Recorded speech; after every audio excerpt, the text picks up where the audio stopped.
As Susan read the psalm today, we look to the hills from where will our help come. Our help comes from the Lord. And I couldn't help but think of telling a story a bit about Friday with one of my colleagues from afar of some of the encounters I had through the day. And he said, food for the journey. And it was true. I ran into a colleague of mine that I haven't seen in years, Keith, who somehow recognized me in all of my winter gear and said, Charlie. And I said, who are you? Because he too had his winter gear on. And he said, it's Keith, and it was so good to see him. I then ran into a youngster I had to ask him how old he is. He's 26. He recognized me too. He said, Pastor Charlie. I said, who are you? And he said, I'm Christian. I'm like, how do you know me?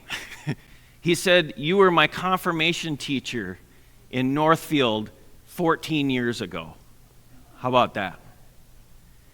I was in U.S. Bank atrium waiting just for a moment, and I see somebody I recognize coming towards me. It's my college classmate, Noah. And I just stood there smiling until he saw me and the look on his face. And he said, oh, Chuck. And then I was in the atrium of Target Center, and I look over, and it is Dave Perner. Most of you don't know who Dave Perner is, I'm guessing. Dave Perner is the lead singer of Minnesota band Soul Asylum. And I see him there, and I go up to him because I remember being at an establishment which shall remain nameless many years ago, when Dave Perner came into the establishment and got up on stage with the band and started singing Sexual Healing from the stage. And there he was with friends in the atrium of Target Center. I said, Dave, let me tell you a story. And I said, thanks for being with the community. By the way, that new album's not too bad either.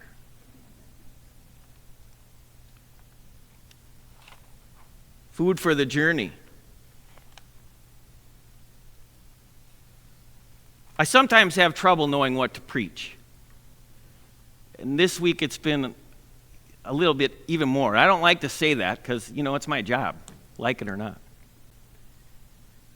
But I thought about Jesus' words, very truly I tell you, we speak of what we know and we testify to what we have seen. And so mainly today it's just going to be that. Speaking a little bit of what I've known and testifying to what we've seen. So bear with me. In the last month, we've had childcare staff come to us and request that we put up signage on our doors to make sure that we uphold our Fourth Amendment right to keep any authorities out without a signed judicial warrant. We were happy to do so. The entirety of our staff is in quite sufficient stance to live and work and safely, legitimately here. But sadly, every day we are seeing in the face of a darkness that people don't care.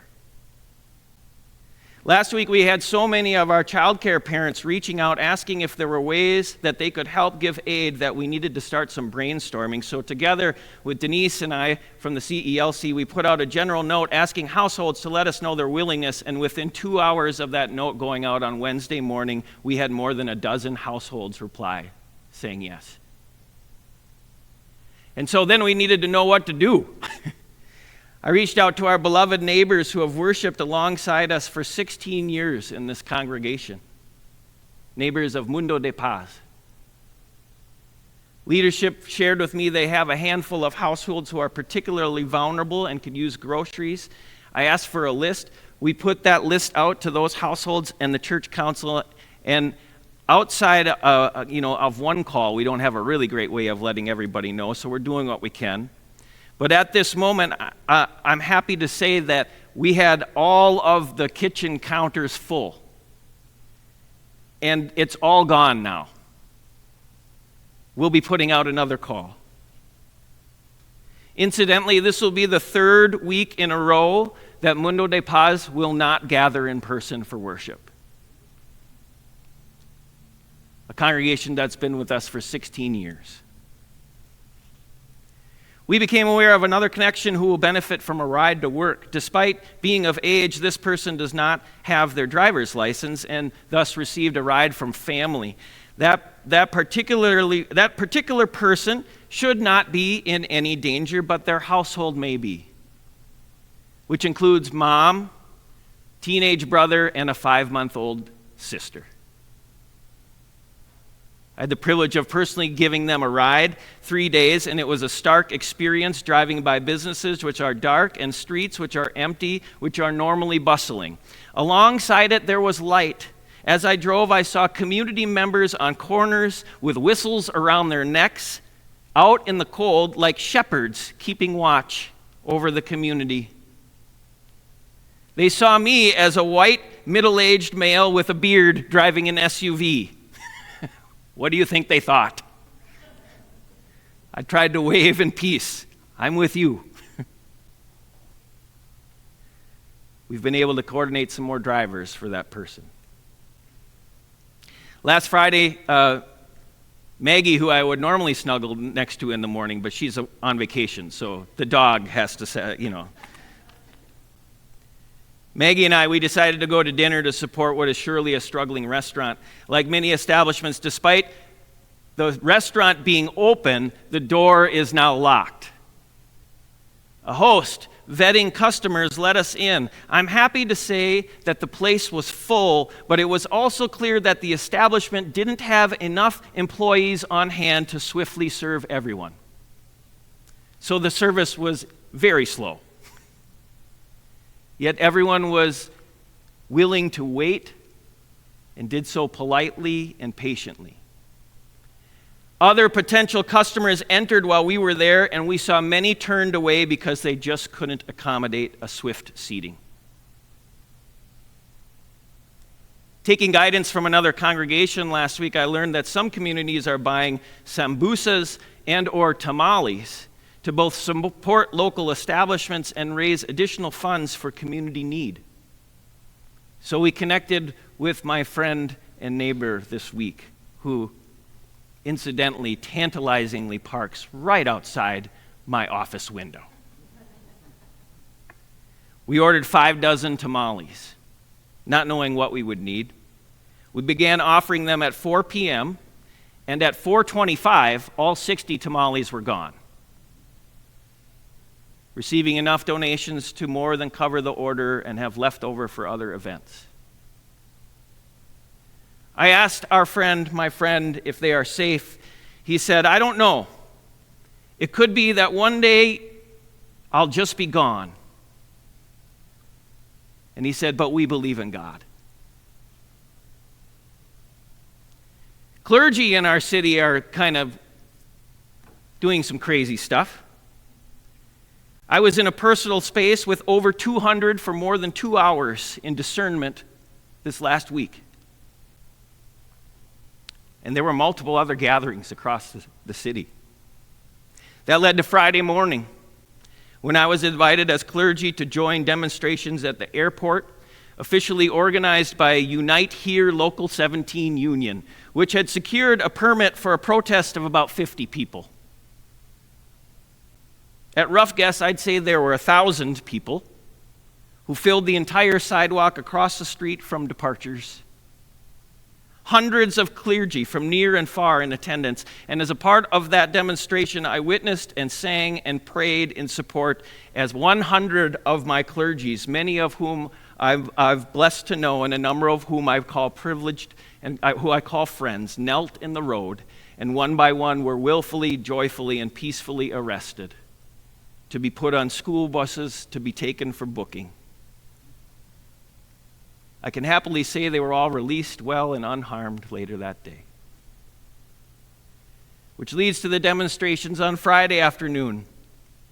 Estimates put it at 50,000 people in the streets of downtown. I tried to find my friend Joe to no help. I couldn't find him. I heard Mayor Frey yesterday say it was 15,000 people, which indicates that he either both wasn't there or didn't watch, because he's completely wrong.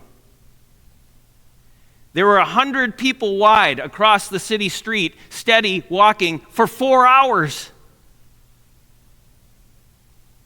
It was an amazing testament to the fortitude and strength and compassion and solidarity so many have with our neighbors. And shall we not mention the temperature? I thought about being born of water and spirit. People literally had water coming out their eyes and freezing. And then we woke up yesterday. After 50,000 people march in the streets with no violence, no property destroyed, nobody hurt. Alex Preddy executed in the street. No matter what you think of it, I don't know what you've watched, but upon watching the videos from multiple sources and angles, I have no problem saying he was executed. Our federal government said he approached officers with a gun. It's entirely misleading. Alex was a licensed conceal and carry person, and he was carrying in his waistband, but he had a phone in his hands. And agents pushed him back against a wall of the street. If you don't believe it, watch the videos. Then we see an agent violently shove a woman so hard that she falls to the ground. And Alex puts himself between the agent and the woman, not facing the agent, but the woman, trying to help her. And for this, the agent sprays him directly in the face with pepper spray, then yanks him off the woman, at which point 5 other agents throw and wrestle him to the ground. And as he is in child's pose with 6 men on him and nothing on his hands but his phone and an empty hand, an agent in a gray coat takes Alex's gun from his waistband and begins to jog away from the scuffle. You can watch the videos. To which a second later, an agent shoots Alex in the back, and the other agents jump off, and 3 separate others unload 9 more bullets into his body.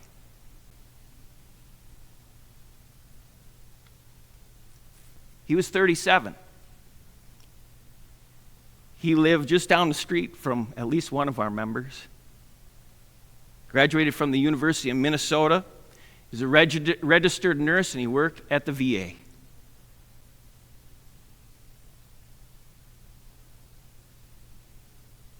We testify to what we have seen. We testify to the truth. Our federal government has said that Alex meant to do broad harm to the officers. Our federal government has said that they feared for their lives. Our federal government has labeled Alex as a domestic terrorist. Our federal government, despite outnumbering our Minneapolis and St. Paul police forces 3-1, and even outnumbering the 10 city metro police forces, blame our law enforcement for the violence. They blame us citizens for resisting. They blame people who are caring for their neighbors for the injustice. People loving their community, providing for the hungry, giving safety to the marginalized, they say it's our fault. Our schools are offering online learning. Our businesses are locking their doors to protect their staff and customers. Our child cares are being patrolled by parents to protect children and the adults who care for them. Our churches can't gather, some of them. Our corporations remain silent. I don't know what to say. Very truly, I tell you, we speak of what we know, and we testify to what we have seen. In today's gospel, Jesus meets with Nicodemus in the dark. It's not only dark outside when they meet, but Nicodemus is clearly in the dark. He can't seem to understand what's right in front of him, even though what's right in front of him is the light of the world. Later, Jesus says, this is the judgment, that light has come into the world, and people loved darkness rather than light. I imagine you know some folks who currently love darkness rather than light. I do.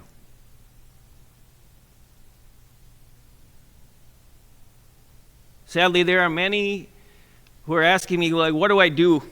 And I keep coming back to testify to what you have seen and speak about what you know.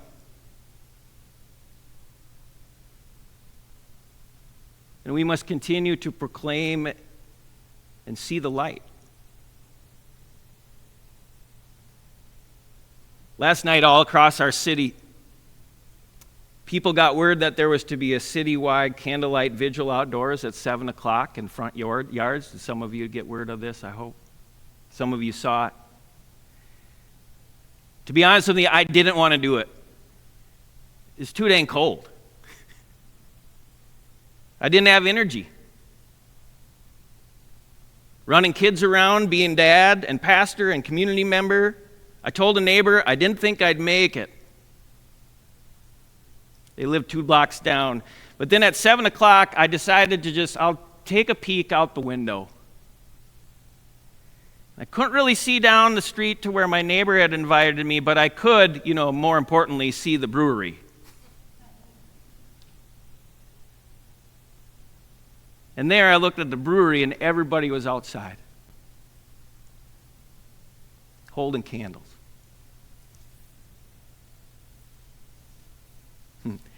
I had to go out.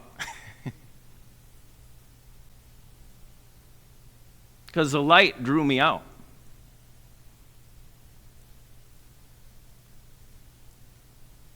In another gospel, Jesus says, I am the light of the world, but then he also says, you are the light.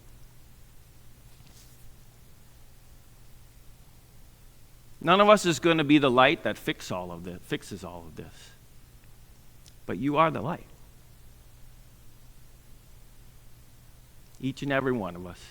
And so in whatever way you can, in whatever way you do, remember that you are, because Jesus says you are. Find others to keep shining it alongside, in whatever way you can be a light, do it. You can't do it all. But we continue to testify to what we have seen and speak about what we know.